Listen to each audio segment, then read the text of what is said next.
அனைவருக்கும் வணக்கம். இன்றைக்கு இந்த பதிவில் ஒரு நாள் கழிந்தது என்ற சிறுகதையை பற்றி பார்க்க போகிறோம். கமலம், அந்த கூஜாவிலே தண்ணி எடுத்தா? வெற்றிலை செல்லம் எங்கே? வச்சது வச்ச இடத்துல இருந்தால்தானே என்று முணுமுணுத்தார் முருகதாசர். கையில் இருக்கும் கோரைப்பாய் விரிப்பதே ஒரு ஜால வித்தை. நெடுநாள் உண்மையாக உழைத்தும் பென்ஷன் கொடுக்கப்படாததால் அது நடுமத்தியில் இரண்டாக கிழிந்து ஒரு கோடியில் மட்டும் ஒட்டி கொண்டிருந்தது. அதை விரிப்பது என்றால் முதலில் உதறி தரையில் போட்டுவிட்டு கிழிந்து கிடக்கும் 2 துண்டுகளையும் சேர்த்து பொருத்த வைக்க வேண்டும். அதுதான் பூர்வாங்க வேலை. பின்பு விடுதலை பெற முயற்சிக்கும் அதன் கோரை கீற்றுகள் முதுகில் குத்தாமல் இருக்க ஒரு துண்டையோ அல்லது மனைவியின் புடவையையோ அல்லது குழந்தையின் பாவாடையையோ எதையாவது எடுத்து மேல் விரிக்க வேண்டும். முருகதாசரை பொறுத்தவரை அது 2 பேர் செய்ய வேண்டிய காரியம். மறுபடியும் கமலா என்று கூப்பிட்டார். சமையல், உக்ரான அறை, ஸ்நான அறை என்று 3-4 கட்டுகள் தாண்டி துண்டாக அலாதியாக இருப்பதால் இவருடைய பாய்விரிப்பு கஷ்டங்கள் அந்த அம்மையாருக்கு எட்டவில்லை. சென்னையில் ஒட்டுக்குடித்தனம் என்பது ரசமான விஷயம். வீட்டு சொந்தக்காரன் குடியிருக்க வருகிறவர்கள் எல்லோரும் திருக்கழுக்குன்றத்து கழுகு என்று நினைத்து கொள்வானோ என்னமோ. குடித்தனக்காரர் குடியிருக்க 2 ரூம் காலி என்று வெளியில் போட்டிருந்த போர்டை நம்பித்தான் முருகதாசர் வீடு வேட்டையின் போது அங்கே நுழைந்தார். உள்ளே வீட்டின் பாக வசதிதான் விசித்திரமாக இருந்தது.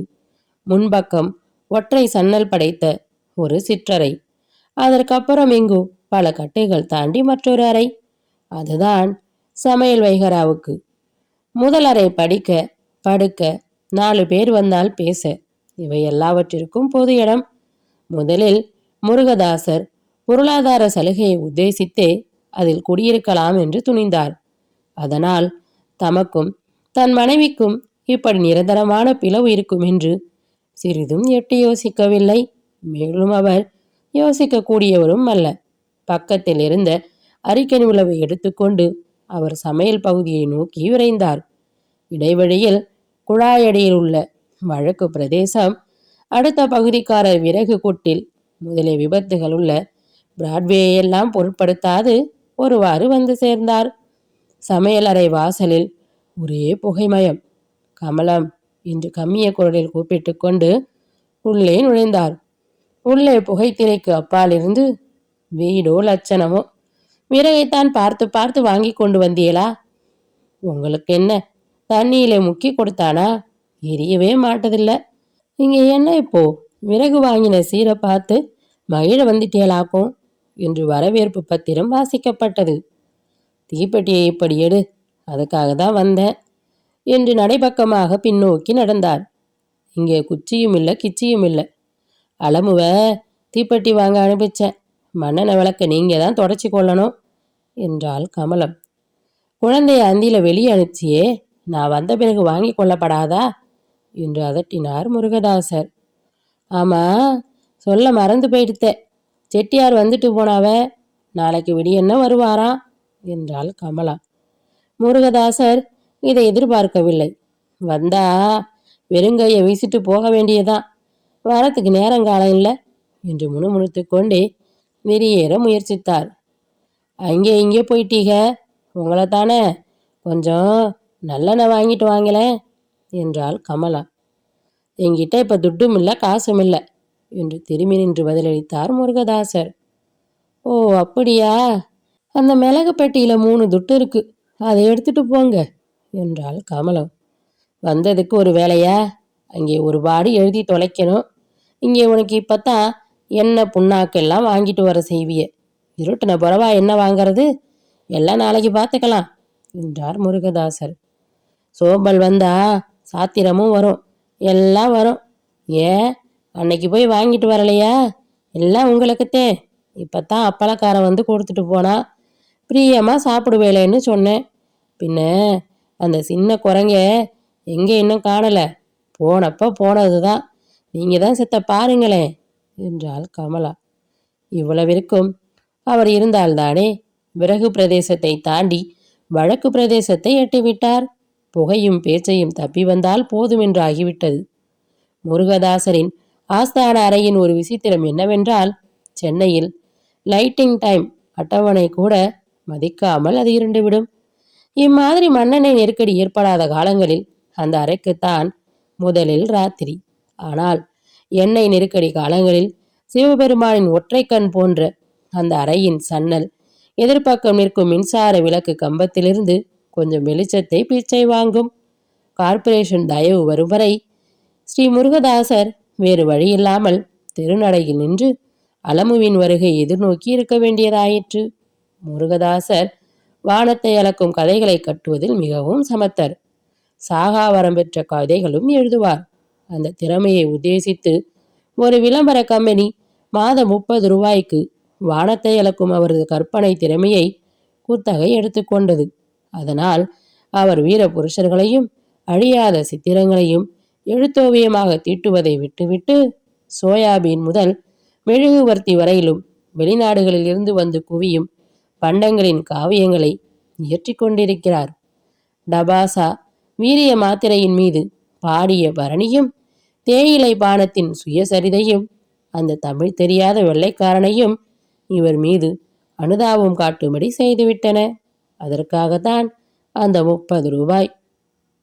வீட்டு எதிரில் நிற்கும் மின்சார விளக்கின் உதவியை கொண்டும் பிள்ளையவர்களால் அலமுவை கண்டுபிடிக்க முடியவில்லை. வெற்றிலை, வேலை, குழந்தை வராத காரணம் எல்லாம் அவரது மனதில் கவலையை கொண்டு நொட்டின. நடையிலிருந்து கீழே இறங்கி சந்தின் மூளை வரை சென்று பார்த்து வரலாமா என்று புறப்பட்டார். பக்தி மார்க்கத்தில் ஏக கிரக சிந்தையை பற்றி பிரமாதமாக வர்ணிக்கிறார்கள். மனம் ஒரே விஷயத்தில் லைத்துவிட்டால் போதுமாம். பிள்ளையவர்களை பொறுத்தவரை அவர் இந்த பணம் என்ற 3 எழுத்து மந்திரத்தில் தீவிர சிந்தை செலுத்துபவர். பணத்தை வாரி சேர்த்து குபேரனாகிவிட வேண்டும் என்ற எண்ணம் ஒன்றும் இல்லை. கவலை இல்லாமல் ஏதோ சாப்பிட வேண்டும், வேலை பார்த்தோம் வந்தோம் என்று இருக்க வேண்டும் என்பதற்காக எத்தனையோ வித்தைகளெல்லாம் செய்துவிட்டார். அவருடைய குடும்பத்தின் வரவு செலவு திட்டத்தை மட்டிலும் அவரால் எப்பொழுதும் சமன் செய்ய முடியவில்லை.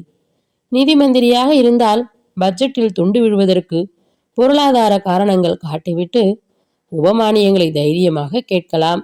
கவலை இல்லாமல் கொஞ்சமும் உடம்பில் பிடிக்காமல் கடன் கேட்டு புறப்படுவதற்கு முடியுமா?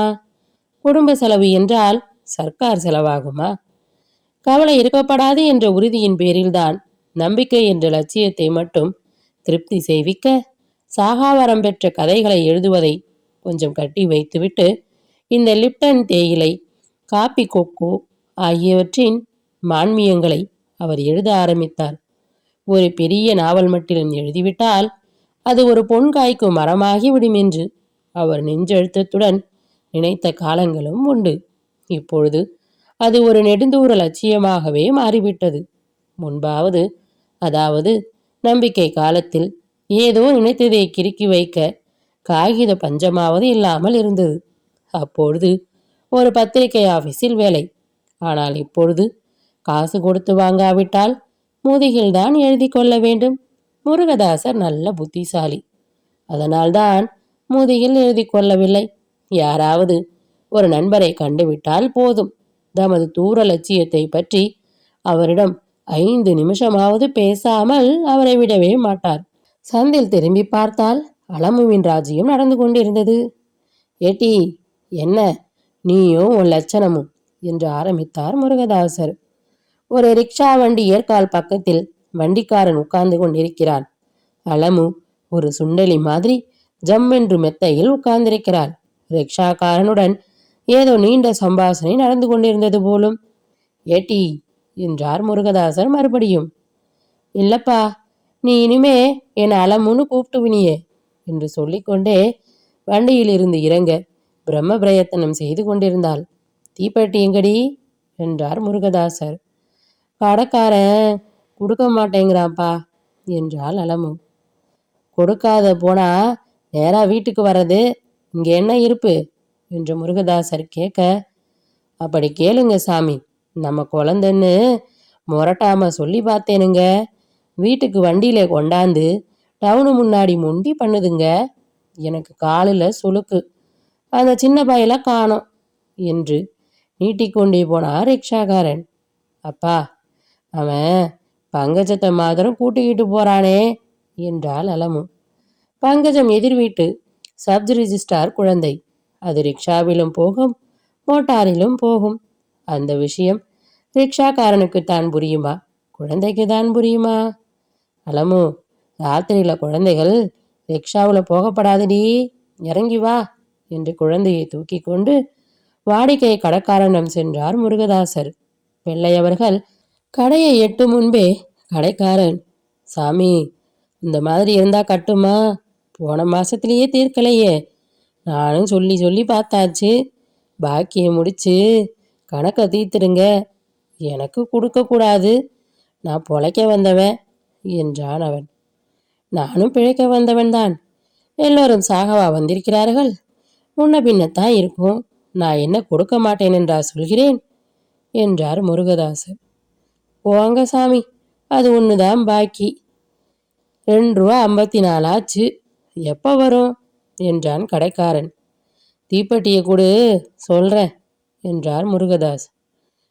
பெட்டிக்கு என்ன பிரமாதம், இந்தாருங்க. எப்போ வரும் என்று கடைக்காரன் கேட்க, எப்பவா? சம்பளம் நாளைக்கு போட்டுருவாங்கன்னு நினைக்கிறேன். நாளைக்கு இல்லாவிட்டால் திங்கக்கிழமை என்றார் முருகதாசர். திங்கக்கிழமை நிச்சயம்தானே, நான் சீட்டு கட்டணும் என்று கடைக்காரன் சொல்ல, சரி பார்க்குறேன் என்று திரும்பினார் தாசர். பார்க்கிறேன்னு சொல்ல வேண்டாம், நிச்சயமா வேணும் என்றான் கடைக்காரன். ஒரு கவலை தீர்ந்தது. அதாவது திங்கக்கிழமை வரை. பாதி வழியில் போகையில் அப்பா என்றது குழந்தை. அவர் எதையோ நினைத்து கொண்டிருந்ததால் தன்னை அறியாமல் கொஞ்சம் கடினமாக என்னடி என்றார். நீதான் கோவிச்சுக்கிறியப்பா, நான் சொல்ல மாட்டேன் போ என்றாள் அலமு. கோவம் என்னடி கோவம், சும்மா சொல்லு என்றார் முருகதாசர். அதோ பார் பல்லு மாமா என்றாள் அலமு. முருகதாசரின் நண்பர் சுப்பிரமணிய பிள்ளைக்கு கொஞ்சம் உயர்ந்த பற்கள். அவை வெளியே நீண்டு கொண்டு தமது இருப்பை அனாவசியமாக உலகத்திற்கு அறிவித்து கொண்டிருந்தனர். அதனால் அலமுக்கு அவர் இட்ட காரண இடுகுறி பெயர் அது. எங்கடி என்றார் முருகதாசர். அதோ பார் வீட்டு நடுல, என்னை இறக்கி விடுறப்பா என்று அவரது கையிலிருந்து வழுக்கி விடுவித்து கொண்டு வீட்டிற்கு ஓட ஆரம்பித்தது. மெதுவா மெதுவா என்றார் பிள்ளை. குழந்தை கேட்குமா? மாட்டேன் என்றது. அதற்கப்புறம் ஏக கலைபரம். பாவடை தடுக்கிற்றோ என்னமோ, அலமு வலுக்கட்டாயமாக அங்க பிரதர்ஷனம் செய்ய ஆரம்பித்தார். பிள்ளை அவர்கள் ஓடிப்போய் குழந்தையை வாரி எடுத்தார். ஆனால் இவர் பதட்டத்திற்கேற்ப அந்த குழந்தைக்கு ஒன்றும் ஏற்படவில்லை. தோளுக்கு மேல 90, தொட்டா பார்த்தா ஒண்ணுமில்ல என்று பாடிக்கொண்டு குழந்தை எழுந்தது. என்ன சார், குழந்தைய நீங்க இப்படி விடலாமா என்று சொல்லிக்கொண்டே சுப்பிரமணியம் அவர்கள் பக்கம் வந்தார். என்ன சார் செய்யட்டும், என்ன சொன்னாலும் கேட்கறதில்ல என்று உறுதி மனசுல ஏறி போயிருக்கு. வெளியே புறப்பட்டாச்சா? அப்புறம் தேடிக்கொண்டு பின்னோட 10 பேர். இவளை கடைக்கு அனுப்பிச்சிட்டா தாயார். இவ்வளவு நேரம் அந்த ரிக்ஷாக்காரனோடு தர்க்கம். என்ன செய்கிறது? வாருங்கள் சார் உள்ளே. 1 மினிட், விளக்கை ஏத்துகிறேன் என்றார் முருகதாசர். குழந்தை அலமு அதற்குள் வீட்டிற்குள் பல்லு மாமா வந்துட்டாரு என்று விளம்பரம் செய்து கொண்டு ஓடிவிட்டாள். குழந்தை துருதுருவென்று வருகிறதே, பள்ளிக்கூடத்தாவுக்கு அனுப்பக்கூடாதா என்றார் நண்பர். ஆமா சார், தொந்தரவு சகிக்கல, அங்கேதான் கொண்டு தள்ளணும்.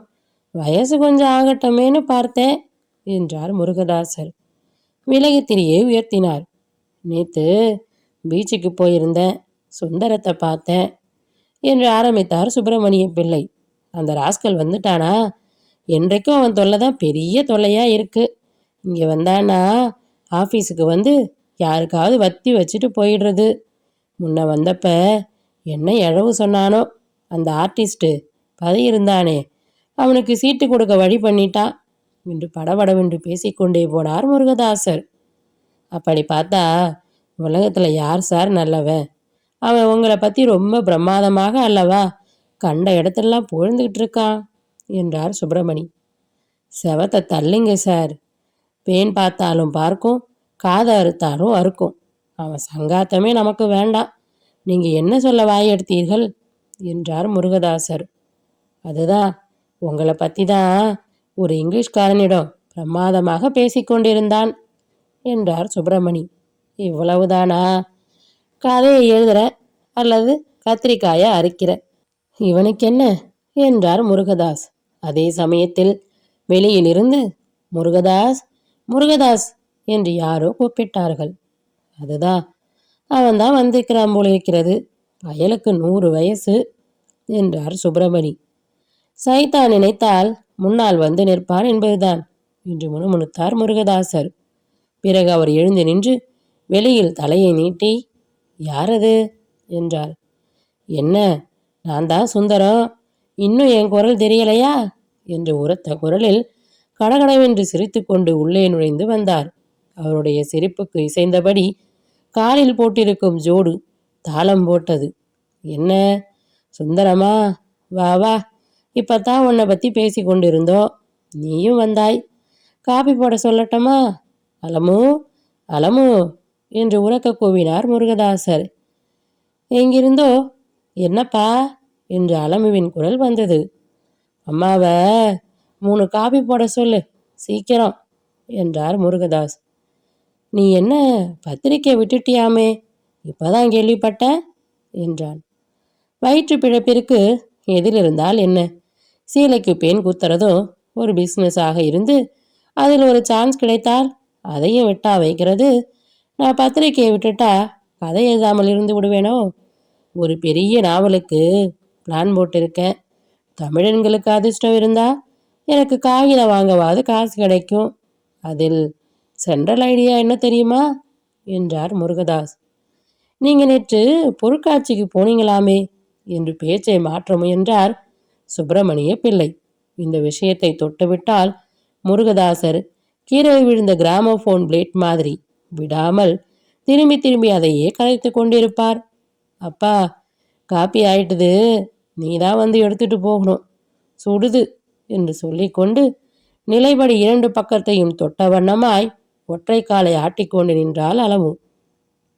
அம்மா எங்க என்று முருகதாஸ் கேட்டார். அம்மா சாதத்தை வடிச்சிட்டு இருக்காப்பா என்றாள். சரி, இந்தா வரேன் போ என்றார் அவர். வாயே என்றார் அலமு. வரேன்னா ஓடி உள்ள என்றார் முருகதாஸ். காபி ஆறி போயிடும்பா என்றாள் அலமு. தோ 1 நிமிஷம் என்று சொல்லிக்கொண்டே உள்ளே சென்றார்.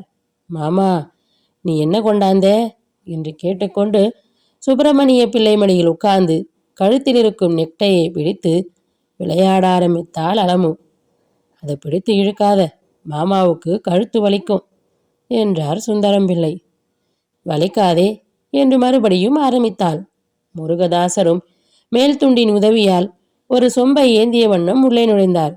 என்னப்பா 3 டம்ளர் கொண்டாந்த, எனக்கு இல்லையா என்றார். உனக்கு என்னடிங்க, அம்மா கூட போய் சாப்பிடு என்றார் முருகதாசர். மாட்டேன் என்று ஒரு டம்ளரை எடுத்து வைத்து கொண்டது குழந்தை. முருகதாசர் காப்பியை ஆற்றி சுந்தரம் கையில் ஒரு டம்ளரை கொடுத்தார். சுந்தரம் வாங்கி மடக்கென்று குடித்து, காபி வெகு ஜோர் என்று சர்டிபிகேட் கொடுத்தார். மற்றொரு டம்ளர் சுப்பிரமணிய பிள்ளையிடம் கொடுக்கப்பட்டது. மாமா, எனக்கு இல்லையா என்று அவரிடம் சென்றது அலமு. வாடி, நம்ம 2 பேரும் சாப்பிடுவோம் என்றார் முருகதாசர். மாமா கூடத்தான் என்றது குழந்தை. சுப்பிரமணிய பிள்ளை கையில் இருந்த டம்ளரில் அலமுவை குடிக்க செய்தார். பாதியானதும் போதும் என்றது குழந்தை. இந்தாருங்க சார் என்று மற்ற டம்ளரையும் நீட்டினார் முருகதாசர். வேண்டாம் வேண்டாம், இதுவே போதும் என்றார் சுப்பிரமணிய பிள்ளை. நான்சென்ஸ் என்று சொல்லிவிட்டு குழந்தை எச்சிற்படுத்தியதை தாம் வாங்கி கொண்டார் தாசர். நேரமாகிறது, மவுண்டில் ஒரு நண்பரை பார்க்க வேண்டும் என்று எழுந்தார் சுந்தரம். அதற்குள்ளாகவா? வெற்றிலை போட்டு கொண்டு போகலாம் என்றார் முருகதாசர். கையில் எடுத்துக்கொண்டேன், நேரமாகிறது, அப்புறம் பார்க்கிறேன் என்று சொல்லிக்கொண்டு வெளியேறினார் சுந்தரம். கையில் இருந்த புகையிலையை வாயில் ஒதுக்கிவிட்டு சிறிது சிரமத்துடன் தமக்கு நேரமாவதை தெரிவித்துக் கொண்டார் சுப்பிரமணிய பிள்ளை. தொண்டையை சிறிது கனைத்து கொண்டு, சுப்பிரமணியோ, உங்களிடம் ஏதாவது சேஞ்ச் இருக்கிறதா? ஒரு 3 ரூபாய் வேணும் என்றார் முருகதாசர். ஏது அவசரம் என்றார். சம்பளம் போடலை, இங்கே கொஞ்சம் அவசியமாக வேண்டியிருக்கு, திங்கக்கிழமை கொடுத்துடுறேன் என்றார் முருகதாசர். அதுக்கு என்ன? பர்ஸை எடுத்து பார்த்துவிட்டு, இப்போ என் கையில் இதுதான் இருக்கிறது என்று ஒரு எட்டனாவை கொடுத்தார் சுப்பிரமணியம். இது போதாதே என்று சொல்லி அதையும் வாங்கி வைத்து கொண்டார் முருகதாசர். அப்போ என்று மீண்டும் ஆரம்பித்தார். பார்ப்போம், எனக்கு கொஞ்சம் வேலை இருக்கிறது என்று சுப்பிரமணியமும் விடைபெற்று சென்றார். முருகதாசர் தமது ஆஸ்தான அறையின் சிம்மாசன பழைய கோரைப்பாயில் உட்கார்ந்து கொண்டு அந்த எட்டனாவை திருப்பி திருப்பி பார்த்து கொண்டு நீண்ட யோசனையில் ஆழ்ந்திருந்தார். அங்கே என்ன செய்கிறீங்க என்று மனைவியின் குரல். நீதான் இங்கே வாய என்றார் அவர். கமலம் உள்ளே வந்து அப்பாடா என்று உட்கார்ந்தாள். அவர் கையில் இருக்கும் சில்லறையை பார்த்துவிட்டு இதேது என்றாள். சுப்பிரமணியத்திடம் வாங்கினேன் என்று முருகதாசன் சொல்ல, உங்களுக்கும் வேலை இல்லையா என்று முகத்தை சிறுங்கினாள் கமலம்.